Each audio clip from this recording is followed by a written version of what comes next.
The iron gate slammed shut behind her with such finality it felt like fate itself had drawn a heavy line.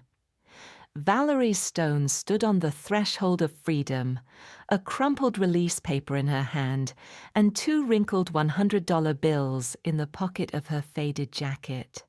7 years, 4 months, and 11 days. That was the price Lady Justice had taken from her life for a crime she never committed. The April sun struck her eyes with a brightness she was no longer used to. Beyond the razor wire, the world kept spinning, indifferent to broken lives. At 42 years old, an age when life should just be gaining strength, all she had behind her was the ashes of her past and before her, a foggy, uncertain future. The Greyhound bus to Albany rattled along the cracked road, bouncing on potholes. Fellow ex-inmates with tired faces sat in silence, each lost in thought. Valerie clutched her worn canvas bag, a change of clothes, an old notebook with phone numbers, and a faded photograph of her parents in a homemade cardboard frame. On the Amtrak train from New York City to Albany, for the first time in years she heard the melodic trill of a cell phone. A young woman in the next car was chatting with her friend about her new Motorola and credit cards. Valerie listened as if it were a foreign language. Those words belonged to a world she had been ripped from back in 1997.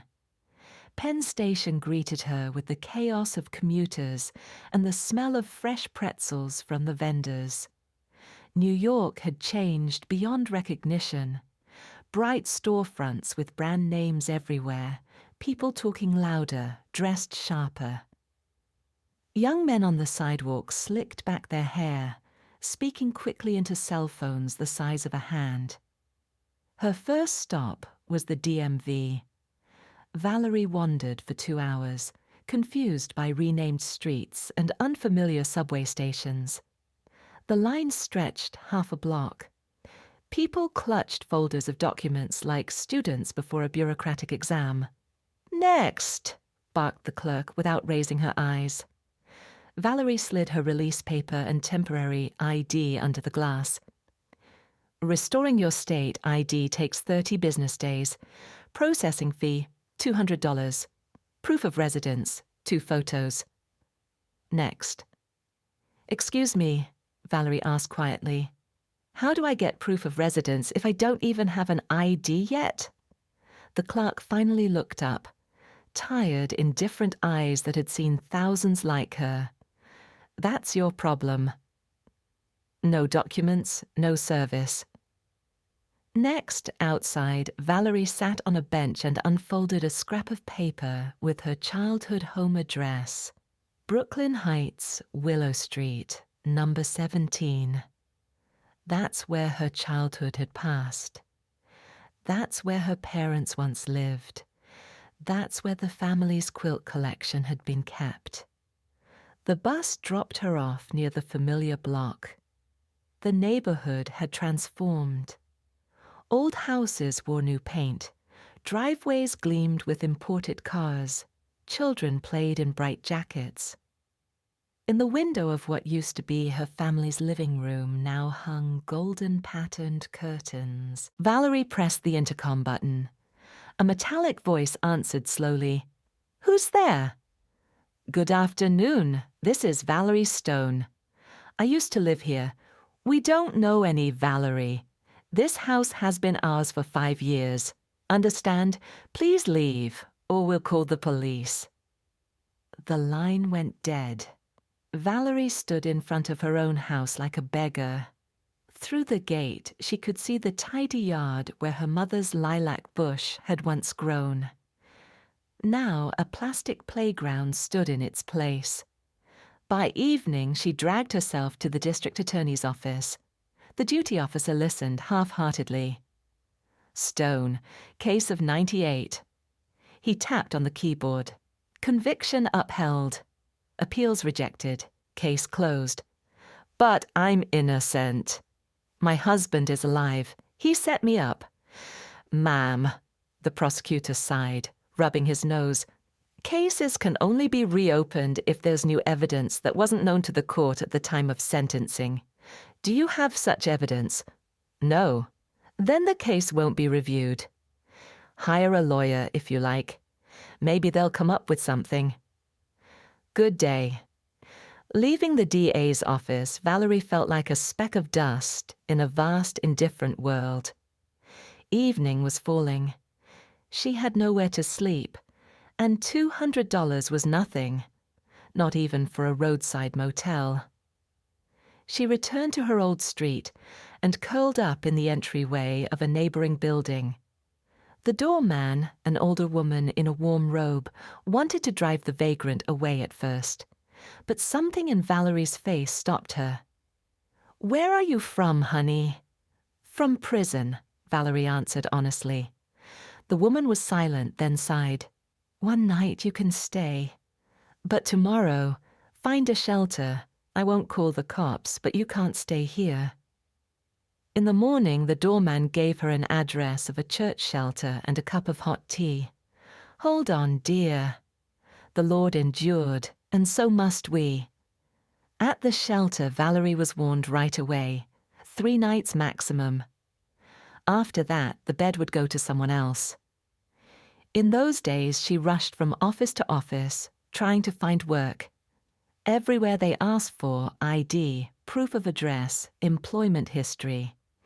All she had was a prison release slip. On the 4th day, she had no choice but to earn money on the street. Outside a recycling center, men with shopping carts full of cans and cardboard were waiting. Valerie approached 2 of them, who were sorting piles of boxes. "Can I join you?" she asked.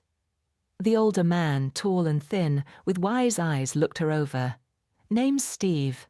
This here's Nick. You've done time, haven't you?" "Yes, for murdering my husband. Except I didn't." Steve studied her eyes as if reading her entire story. "Got it." "Well, Nick, should we let her in?"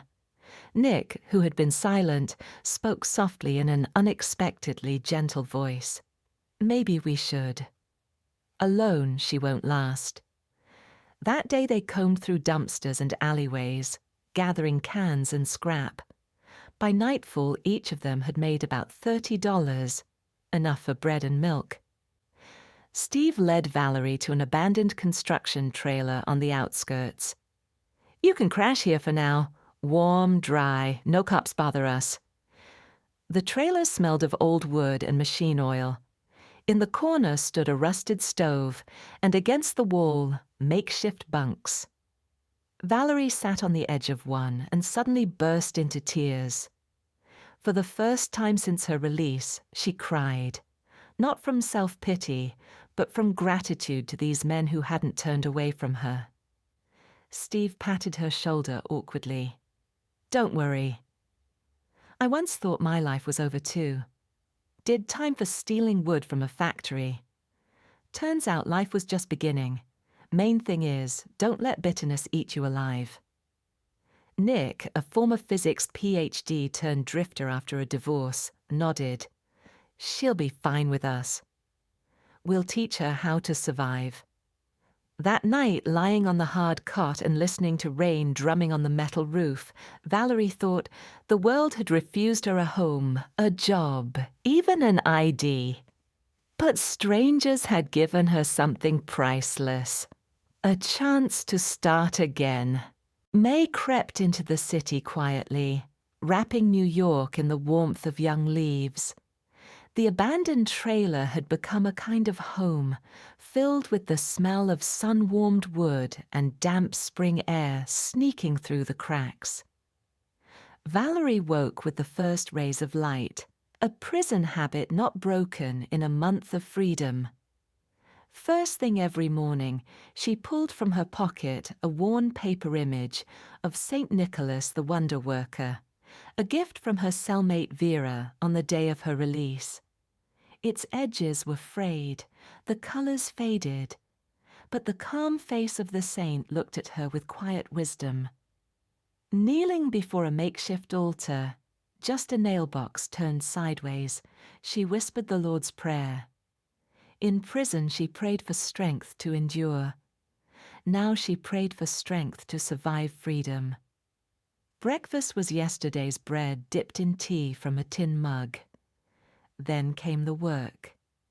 Steve had taught her how to read the city like a book, where office buildings tossed their cardboard when bars dumped out beer cans, which blocks gave the best chance of scrap metal. "Don't be ashamed," he told her. "You're not stealing.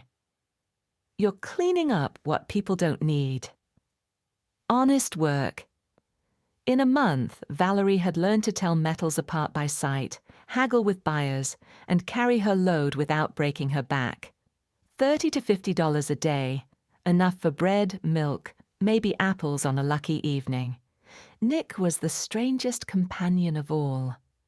Sober, he spoke like the professor he once was, explaining how cell phones worked or where technology was headed. "Imagine this, Valerie. One day, everyone will carry cameras in their pockets. They'll shoot video, maybe even movies, with just a phone." She laughed at the absurd idea. One May afternoon, they made their way to a new glass and steel office tower on Madison Avenue, where dumpsters out back overflowed with packing materials. Steve dove into one, pulling out cardboard. Nick checked another. "Valerie, look at this," Nick called. He held up a sleek black phone in a leather case, a Siemens, practically brand new. "Does it work?" Valerie asked. Nick pressed the power button. Nothing. "Battery's dead. But if we find a charger—" Steve scratched his head. "There's an old boiler room I crash in sometimes. Power's still on. Think I saw a charger there once." 2 hours later, they sat in the dim, musty boiler room that smelled of coal dust and rust. Steve plugged in the phone. The screen flickered, glowed green. "It works," Nick grinned. "Let's see what's inside." He clumsily navigated the unfamiliar menu and opened the video folder. Valerie watched with little interest until the first clip began to play. Her heart nearly stopped. On the tiny screen appeared a familiar face, Michael Carter, her husband. The man she'd supposedly murdered 7 years ago, alive, smiling, his arm around a tall blonde woman in a fur coat. 2 years of our love, he said on the video, kissing the woman's cheek. "Remember how it started?" "You were so afraid my wife might suspect," Valerie snatched the phone with trembling hands. At the bottom of the screen glowed the date, March 15th, 2004, just 1 month ago. The background. Unmistakable, the columns of the Waldorf Astoria Hotel. "Jesus Christ," Nick whispered. "So he's alive." He framed you. Tears welled in Valerie's eyes. "I spent 6 years rotting in prison while he was out here celebrating anniversaries." Steve laid a hand on her shoulder. "This is proof." His face, the date, the place. "No jury can ignore this. They'll say it's fake," Valerie said bitterly. Nick shook his head. "No, this is old Siemens tech. Dates are stamped by the phone itself. In 2004, you couldn't forge that. Too crude, too low quality for editing. It's authentic." They sat in silence, listening to water drip in the corner. "This isn't chance," Steve finally said, pacing the room. "This is providence. God doesn't give trials beyond what we can bear. He gave you this evidence. It's time to fight back." "But who will listen to me?" Valerie whispered. "To them, I'm just an ex-con. He's probably got new papers, a new life." "You go to the district attorney's office," Nick said firmly. "Take this phone. Show them the date, the hotel, his face. That's ironclad. I'll back you up," Steve nodded.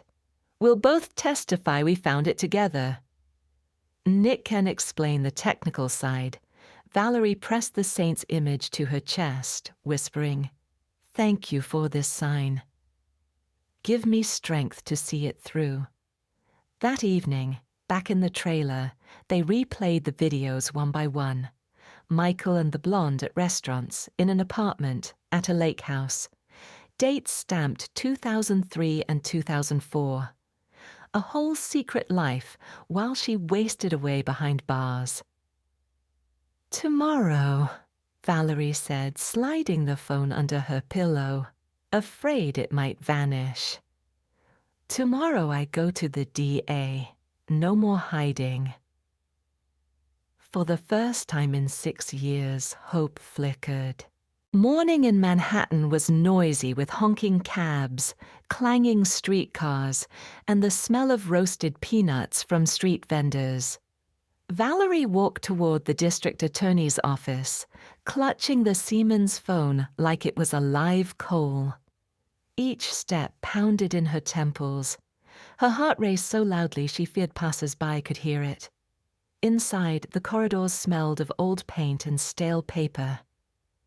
Valerie sat on a hard bench, squeezing the phone in her hands, waiting. "Stone, Valerie," called a weary voice. "Come in."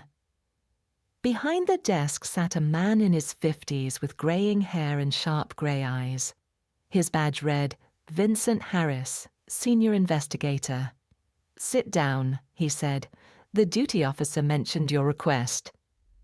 "Case from '98. Alleged murder of your husband. I'll tell you up front.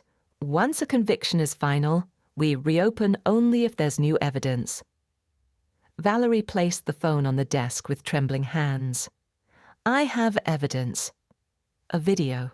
March of this year. My husband, the man I supposedly killed," alive Harris gave a skeptical chuckle. "Ms. Stone, I understand your desire to clear your name. But courts don't play games. I've seen plenty of forged documents." "Just watch," she said firmly. Reluctantly, Harris pressed play. On the small screen, Michael Carter appeared, laughing, kissing the blonde outside the Waldorf Astoria. The date read March 15th, 2004. Harris froze. He replayed it twice, studying the date. "Where did you get this?" "I found it in a dumpster." "These two men are witnesses." She slid a slip of paper across the desk. "They were with me." Steve and Nick Harris leaned back, rubbing the bridge of his nose. The skepticism in his eyes gave way to professional focus. "This alone isn't enough. A defense attorney will scream, 'Fake,' before you can blink." "Then run an expert analysis," Valerie shot back. "I'll submit to any procedure. I have nothing to hide." For a long moment he studied her face. Then, unexpectedly, he asked, "Tell me about him. Your husband. Name, habits, anything." She described Michael in detail. The scar on his hand from a childhood accident, the mole by his left ear, his voice, his mannerisms. Harris listened silently. Finally, he muttered, "Either you're a damn good actress or you're telling the truth." And after 30 years in this job, I can usually tell the difference. He walked to the window. Outside, kids were playing soccer on a cracked lot. His voice grew quiet. "You know, in 1998, my wife died. Appendicitis. County hospital said, 2 weeks wait for surgery. Private clinic offered immediate operation, $50,000. I didn't have it. Thought we could wait. 4 days later, peritonitis took her." He paused. "My daughter never forgave me. Says, 'You cared more about your job than Mom.' And maybe she's right. Sometimes honesty kills turning back." His gaze hardened. "I'll review your case. If I find procedural errors, I'll file for a review, but don't get your hopes too high. Bureaucracy moves slow." For 2 weeks, Valerie haunted the DA's building daily, but Harris was always buried in work. At last, he called her back in. "The report's filed," he said without preamble. "The DA authorized a review." "Here's the order." Valerie clutched the stamped document, tears filling her eyes. "What does this mean?" "It means we've got 1 month to find either evidence of your innocence or confirmation of the original verdict." He pulled out a thick case file. "Your trial. Textbook late 90s sloppiness, witnesses contradicting each other, forensic shortcuts, half the evidence practically fabricated." He flipped through pages, pointing. For example, blood analysis on the knife, lab reports signed 2 days after collection. Back then, testing required at least a week. "Someone was in a hurry." "Faked," Valerie whispered. "Most likely. But proving it's hard. The expert who signed it died 3 years ago." Heart Attack Harris turned another page. "Witnesses. One woman claimed she overheard fights. She emigrated right after the trial. Another swore he saw you running with a knife. Turns out he was a longtime junkie. Shouldn't have been considered credible at all." And the lead detective, Zuev, resigned in 2001. Rumor was bribery, but the case was buried. Works now as a supermarket guard. Valerie's chest tightened. "So the system was rigged against me. All of them. Bought?" "Not all," Harris said, shaking his head. "Mostly laziness. Back then, closing cases mattered more than truth. Body suspect, file closed. That's how the machine ran." He shut the folder. "Now the hardest part. Finding your husband alive. I've already requested checks nationwide." A week later, the results came in. Major Rodriguez from Missing Persons laid a stack of printouts on the desk. "Got a hit. A Michael Carter, also listed as Michael Clemens, wanted for fraud in Houston and Miami. Description matches. In Houston, he swindled a widow out of $20,000. In Miami, forged deeds to steal a retired teacher's condo." Valerie leaned over the grainy photo. Even aged, with a trimmed beard, it was him. "Michael. Where is he now?" "Living in Westchester County, just outside New York, with a certain Alice Wright, a 50-year-old widow. Nice house, car, savings. Exactly his style." "Under what name?" Harris asked. "Carter. Fake ID, but clean enough to pass." Harris narrowed his eyes. "Then we watch. Gather proof, and catch him in the act.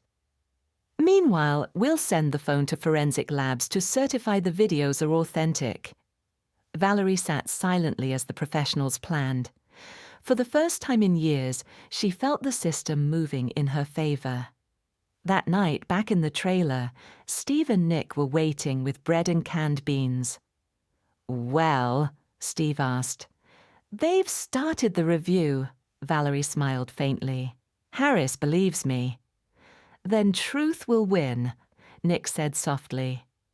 "Truth is slow," Valerie corrected, "but it never stops moving."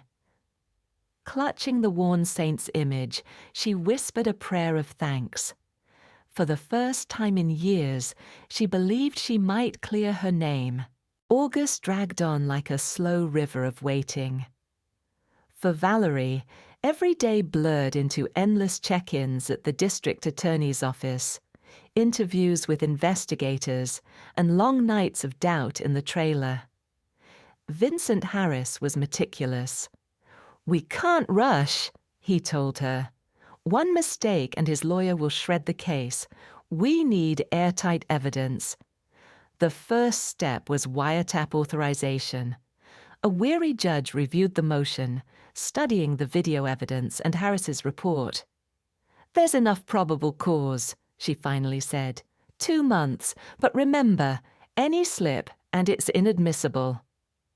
Technicians set up the taps. Major Rodriguez began bringing Harris stacks of transcripts. "Your ex hasn't changed a bit," Rodriguez muttered, sliding papers across the desk. Valerie read them with a mix of fury and nausea. Michael's voice, smooth as ever. "Sweetheart, you know I just need security. You sign the condo over to me, and I'll take care of everything." The woman's voice, Alice Wright, his new target, trembled with nervous laughter. "Michael, that sounds so final. Like you don't trust me." "It's just paperwork, darling." "You're young, healthy. Nothing will happen to you, but I'll sleep better knowing we're safe." "Classic con," Harris sighed, preying on a widow's loneliness. "Same script as with you, Valerie." By late August, Michael grew bolder. A taped call with a shady contact named Petrovich made Harris's jaw tighten. "The will has to look perfect," Michael said. "Same paper stock, genuine seal. If one notary refuses, I'll find another. For this money, someone will sign." The date was set, September 3rd, a notary office in Midtown Manhattan. The DA's team positioned themselves in a building across the street. Valerie wasn't allowed near, too risky, but she sat in Harris's office, staring at the wall clock, whispering prayers. Inside the notary office, Eleanor Samuels, a seasoned notary with sharp eyes, studied the document Michael slid across her desk. "This is a forgery," she said flatly. "Not even a clever one. You think I haven't seen fakes before?" Michael forced a smile. "Perhaps you're mistaken, ma'am. Look again." "I'm calling the police," Eleanor snapped. That was the signal. 2 plainclothes detectives walked in, badges out. "Michael Carter, also known as Michael Clemens," Major Rodriguez announced. "You're under arrest for fraud and attempted forgery." Michael bolted for the door, but another officer blockaded his path. Cuffed, he tried to maintain dignity. "On what grounds?" he demanded. "I want my lawyer." "You'll get your call downtown," Rodriguez replied coolly, snapping the cuffs tighter. The search of his Westchester home uncovered a hidden compartment behind a false wall. Inside, 12 antique quilts from Valerie's family collection, carefully folded in cedar and silk. Harris ran his hand over the fabric. He never sold them. Kept them stashed like insurance for a rainy day, Valerie later held one quilt. The Swan Princess, her mother's favorite, breathing in the faint scent of cedar. Tears welled in her eyes. "He loved beautiful things," she whispered. "Or he just loved having them," Harris countered. "But now they're back where they belong." The stage was set for the confrontation. The DA's office scheduled a face-to-face interrogation. Harris prepared Valerie carefully. He'll lie, manipulate, try to twist the story. Don't let him. All we need is the truth out of his own mouth. Valerie nodded, clutching the saint's image in her hand. For the first time in 7 years, she felt the tide turning. Tomorrow she would face the man who had stolen her life. The interrogation room was small, hot, and smelled of stale coffee. Valerie smoothed her borrowed blazer, her palms damp. Across the table sat Michael Carter, her husband, older with a neatly trimmed beard, still trying to wear that same charming smirk. At his side lounged a young attorney with the cocky ease of someone fresh out of law school.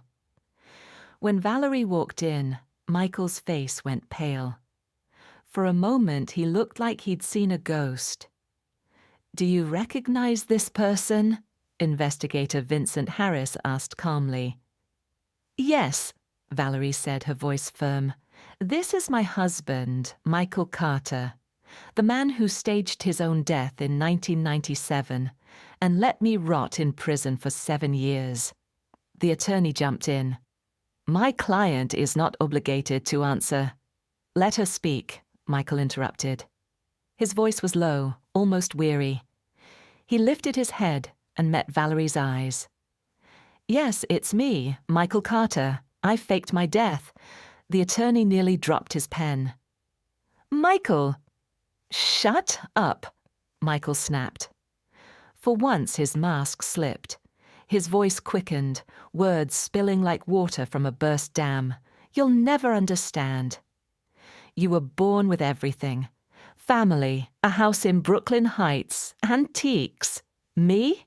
A rat-hole apartment, a mother who scrubbed floors. You rich kids think the rest of us owe you. Valerie's chest tightened. And for that you destroyed my life. What was I supposed to do? Michael shot back. Walk away with nothing after 5 years of playing the devoted husband? I worked for it. I deserved it. Harris's voice was cold. And the quilts? The family collection you stole? Michael's eyes flashed. Not stolen. Claimed. Payment for years of humiliation. Do you know what it's like living in a museum surrounded by history you don't belong to? Always reminded I wasn't good enough. Valerie stared at him in disbelief. He had twisted her love for heritage into arrogance in his own mind. A side door opened. An older woman shuffled in, Nancy Carter, Michael's mother. She wore a faded coat, tears already streaking her cheeks. Michael, what have you done? Harris's tone softened. Mrs. Carter, did you know your son was alive all these years? Nancy shook her head, sobbing. He told me he was hiding from divorce. Said Valerie was cruel, wanted to take everything. I used some old union contacts, begged Detective Zuev to help him. I thought it was legal. I thought I was protecting my boy. Her eyes turned to Valerie, full of terror and guilt. I didn't know, sweetheart. I swear I didn't know. Forgive me. Valerie swallowed hard. Instead of rage, she felt a strange pity for this broken old woman, blinded by love for her son. Both Michael and his mother were arrested that day. Michael went quietly, as though relieved the charade was finally over. Nancy sobbed, repeating, I only wanted to help him. The trial winter brought the trial. The courtroom buzzed with reporters, curious onlookers, and Valerie's few loyal friends.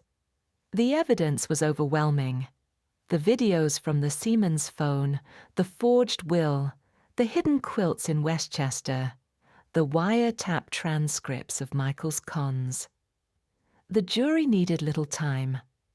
Michael Carter was sentenced to 8 years in federal prison for fraud, forgery, and obstruction of justice. His mother, Nancy, received 3 years probation, given her age and visible remorse. When the judge read the verdict, Nancy wept. Forgive me, Valerie. Please forgive an old fool. Valerie stepped close, her voice quiet but steady. I hold no grudge. You loved your son. That is not a crime. The words stunned even Harris. Freedom restored.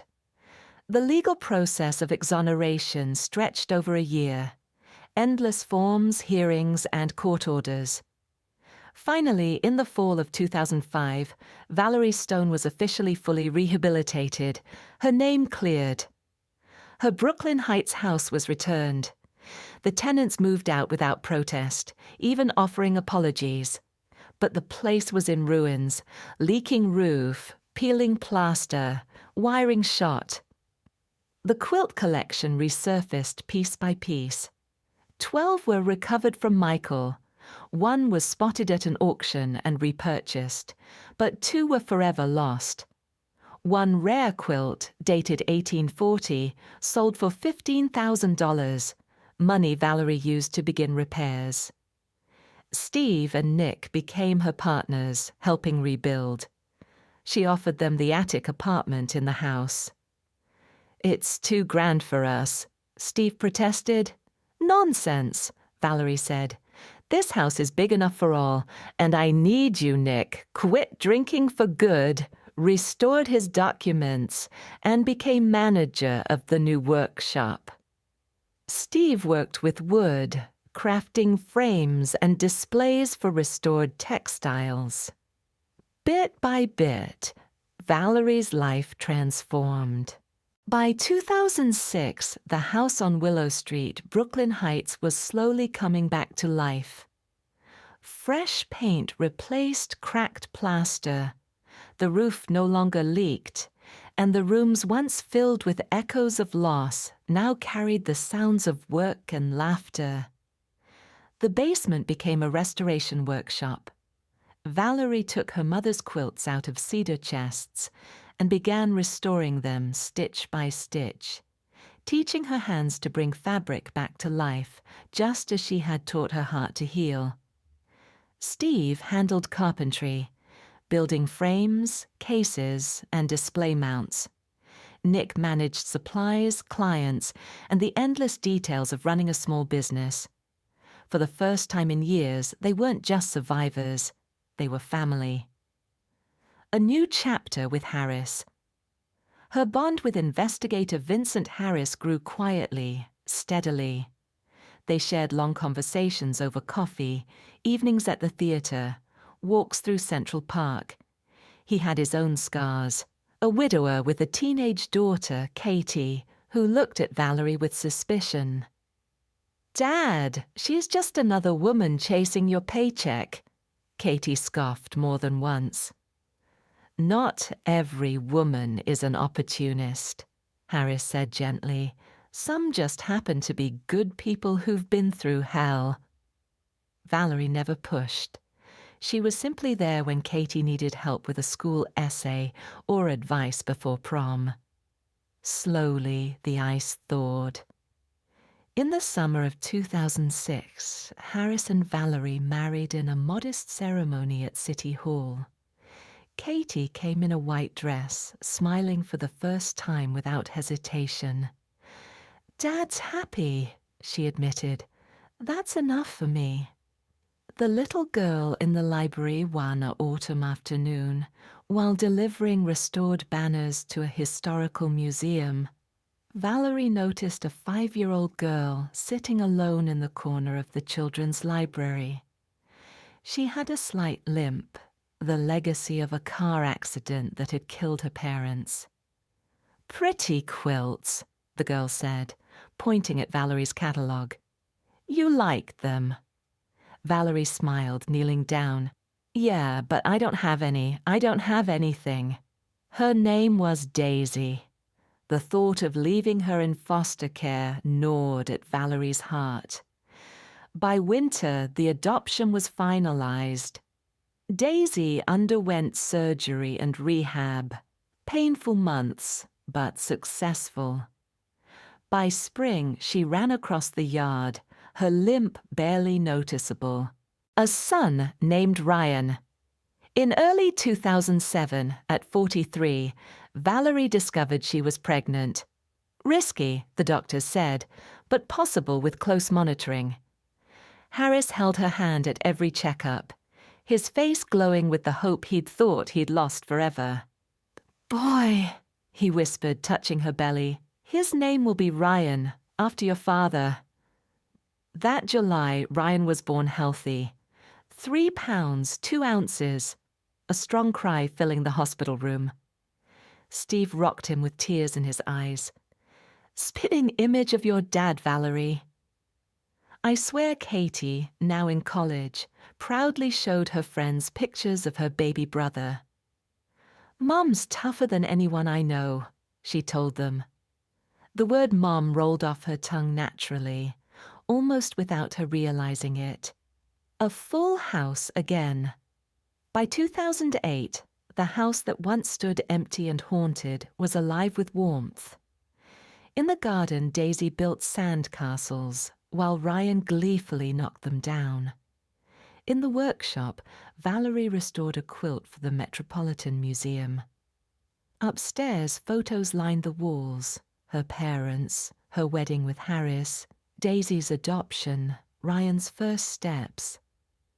In the evening, she and Harris sat under the old apple tree in the yard, listening to the hum of the city beyond. "Sometimes," Valerie said softly, "I think this is a dream. Too good to be real." "It's not a dream," Harris replied, pulling her close. "It's justice." "Late, but justice all the same." Valerie smiled, looking up at the lit windows of the home that had once been stolen from her. She thought of her mother's words, "God takes, but he also restores, in his time." Inside, Ryan's cry pierced the night. Daisy laughed. Katie sang along to the radio upstairs. Steve and Nick argued good-naturedly in the workshop. Life had come full circle. Valerie Stone, once branded a murderer, now exonerated, a mother, a wife, and the keeper of her family's legacy, had finally reclaimed not just her name, but her future. The end. Delayed justice, but true justice.